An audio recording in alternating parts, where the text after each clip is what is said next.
그림 속 사람을 사랑하게 되면 현실의 사랑은 끝나는 걸까? 내 붓은 오래전부터 멈춰 있었다. 색이 마른 팔레트 위엔 아직도 그녀의 이름이 묻어 있었다. 지연. 그 이름을 속삭이는 순간 캔버스는 다시 나를 바라보는 것 같았다. 하지만 아무리 그려도 그녀의 눈빛은 돌아오지 않았다. 나는 그날 이후로 붓을 놓았다. 그 어떤 색도, 그 어떤 선도 그녀의 온도를 담을 수 없었으니까. 봄이 오려는 오후, 낯선 번호로 전화가 걸려왔다. 준호 씨. 오랜만에 듣는 목소리였다. 혜진이었다. 그녀의 어머니, 그리고 지금은 나에게 남은 유일한 가족. 시간 좀 괜찮아요. 그녀의 말투엔 조심스러움이 묻어 있었다. 지연이 전시회, 기억하죠? 이제 정식으로 준비하려고 해요. 당신이 도와줄 수 있을까 해서. 잠시 아무 말도 못했다. 전시회. 그녀의 미완성 작품들을 정리해 세상에 내놓는 자리. 그 일은 늘 미뤄왔던, 그리고 두려웠던 일이었다. 며칠 후, 나는 혜진의 집문 앞에 서 있었다.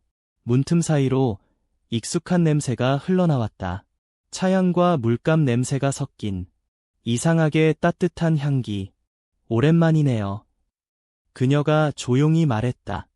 시간이 흘렀지만 그녀의 목소리는 여전히 단정했다. 하지만 눈빛엔 피로와 슬픔이 엉켜 있었다. 도와드릴게요. 나는 그렇게 말했다. 그 순간 그녀의 눈동자 속에서 지연의 얼굴이 잠시 비쳤다. 전시 준비는 생각보다 조용했다. 우린 말없이 그림을 꺼내고 먼지를 털고 액자를 닦았다. 이 그림 당신이 그렸죠? 그녀가 물었다. 네, 지연이 초상화예요. 결혼하기 전에. 그 애가 참 좋아했어요. 그녀가 살짝 미소 지었다. 이건 내가 아닌 나 같다고 했었죠. 나는 고개를 끄덕였다. 그 말이 아직도 귓가에 남아 있었다. 내가 아닌 나 같다. 해가 저물 무렵 혜진이 차를 내왔다. 찻잔에서 김이 오르고 그 속에서 그녀의 손이 살짝 떨렸다. 지연이가 그랬죠. 엄마는 늘 완벽하려고 해. 그게 그 애가 나를 닮은 부분이에요. 그녀는 웃었지만 그 미소엔 슬픔이 섞여 있었다. 그래서 요즘은 완벽하지 않아도 괜찮다고 생각해요. 그녀가 찻잔을 내려놓으며 말했다.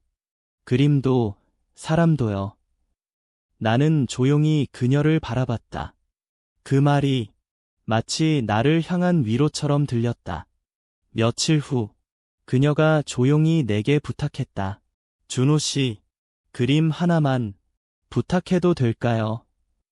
어떤 그림이요? 그냥, 나요. 그녀는 잠시 머뭇거리다 말했다. 지연이 대신 나를 그려줘요. 그 애의 흔적이 남아있는 사람으로. 그 말에 내 손끝이 떨렸다. 괜찮을까요?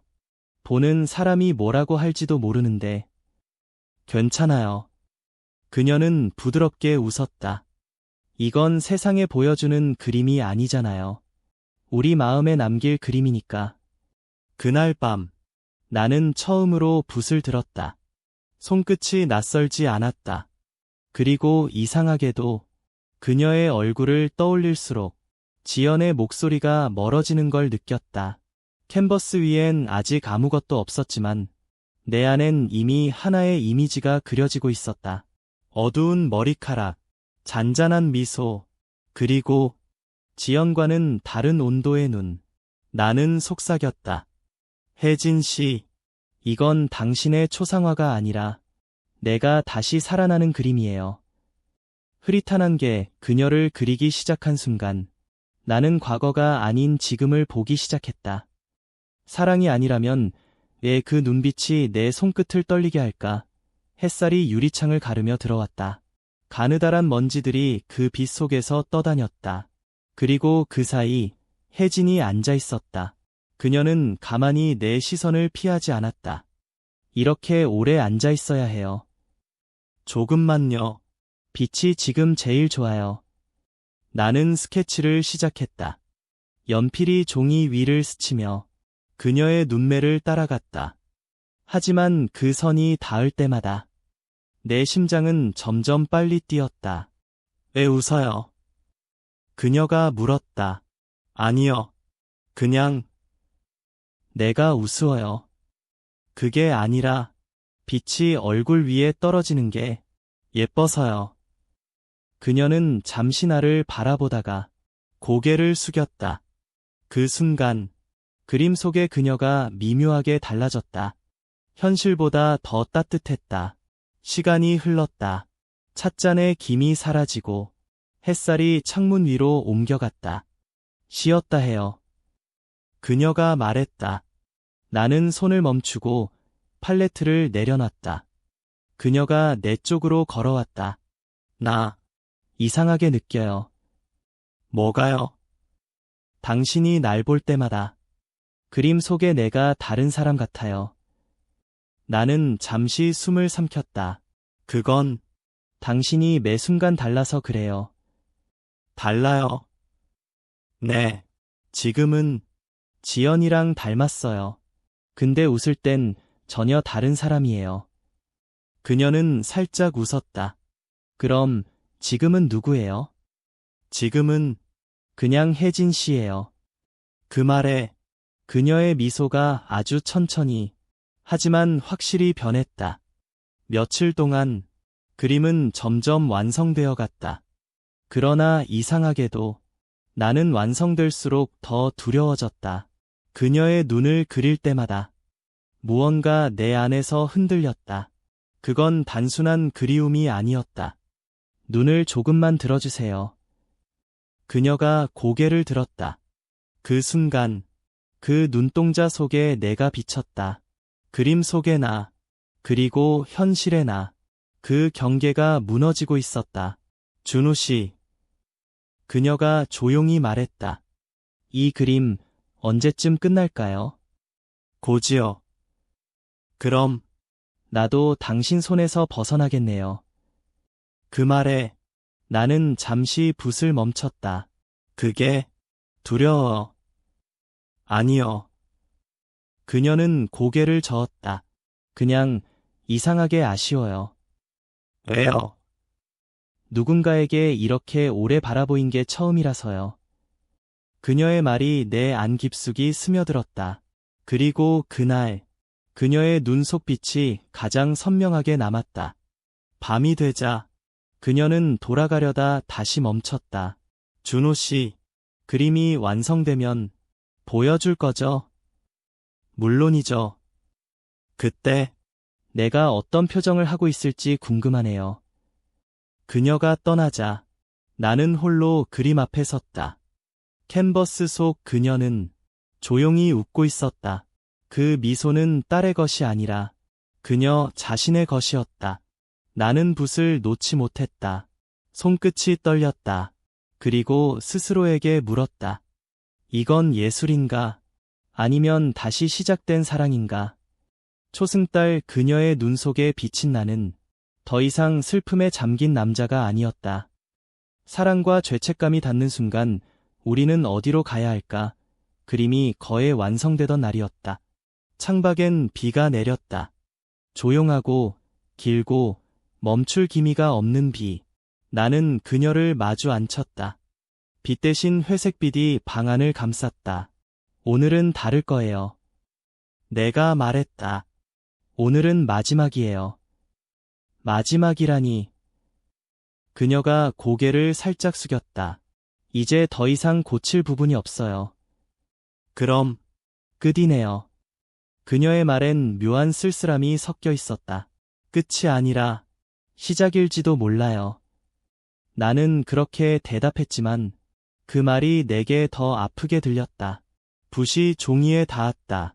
그녀의 머리카락 선을 따라 검은 물감이 번졌다. 그리고 그 순간 나는 스스로 놀랐다. 그녀를 그리면서 나는 점점 나 자신을 그리고 있었다. 그녀의 눈 속 빛은 나의 흔들림이었고 그 미소는 내가 원하던 평온이었다. 준호 씨. 그녀의 목소리가 내 손끝을 멈추게 했다. 이 그림, 지연이를 잊게 만들어줘요. 나는 숨을 삼켰다. 그녀의 눈이 떨리고 있었다. 그게 나쁜 걸까요? 모르겠어요. 그녀가 고개를 돌렸다. 하지만 내 마음이 다시 뛰는 게 이상하게 무섭네요.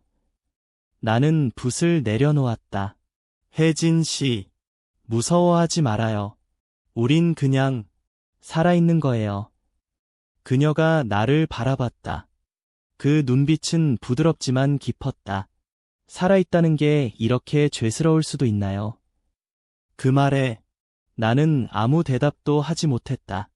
비는 점점 거세졌다. 창문이 흔들리고 방 안 공기가 더 따뜻해졌다. 그녀가 자리에서 일어났다. 이제 잠시 나가야겠어요. 지금요? 비 오는데. 그래서요. 그녀는 미소를 지었다. 비가 와야 마음이 정리되거든요. 그녀가 현관 쪽으로 걸어갔다. 나는 잠시 망설이다 뒤따랐다. 우산이라도. 괜찮아요. 그녀는 문을 열었다.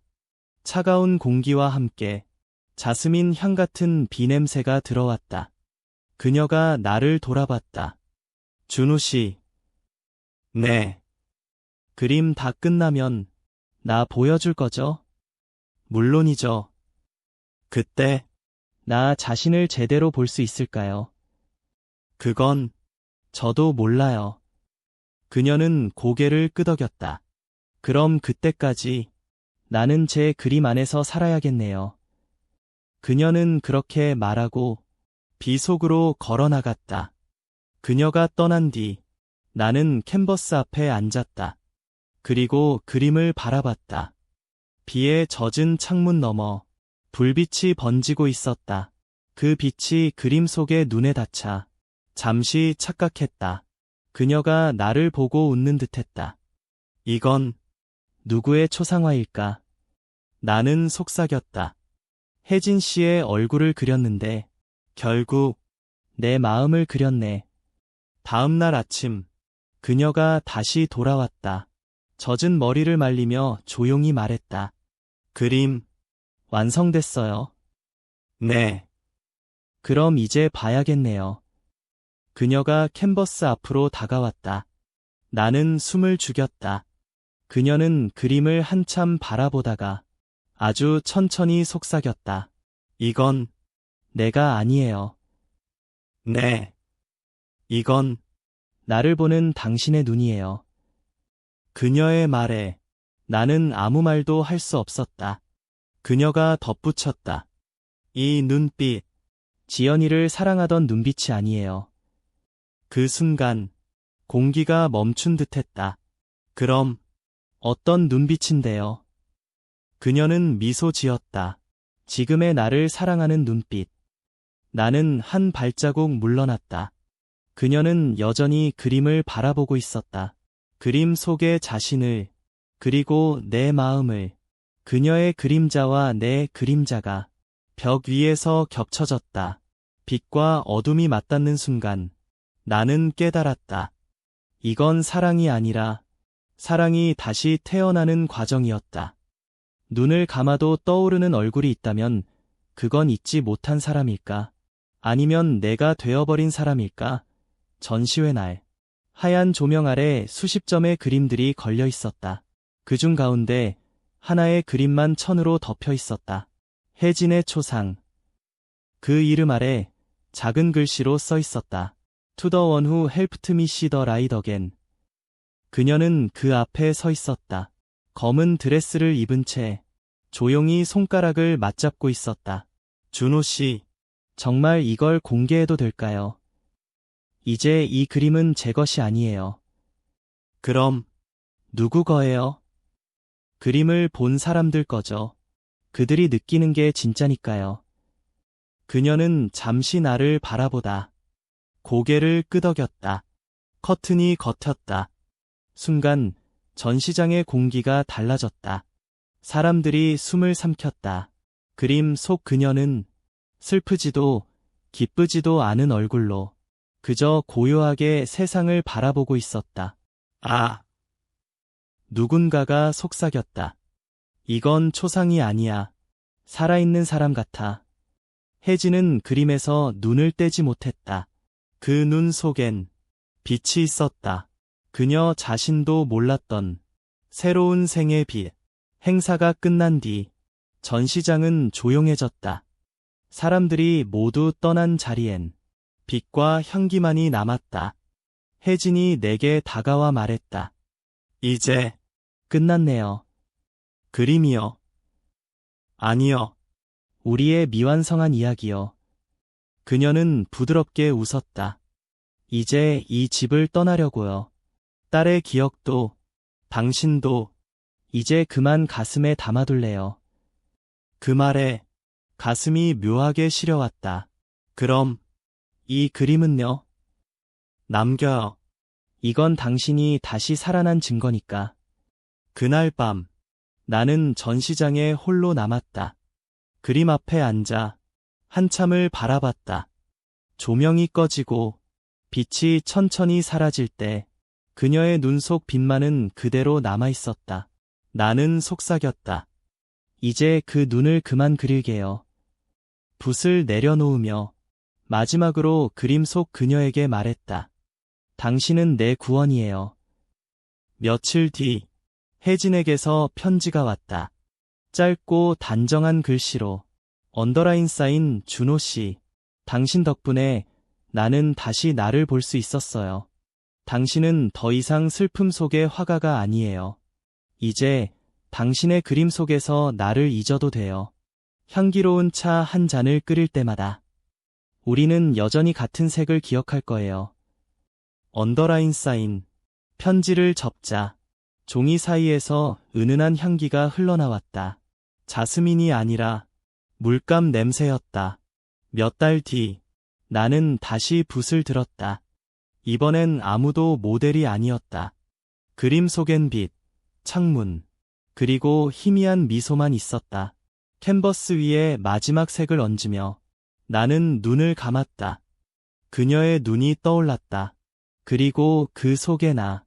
이제 그 눈은 더 이상 나를 붙잡지 않았다. 그저 조용히 보내주는 듯했다.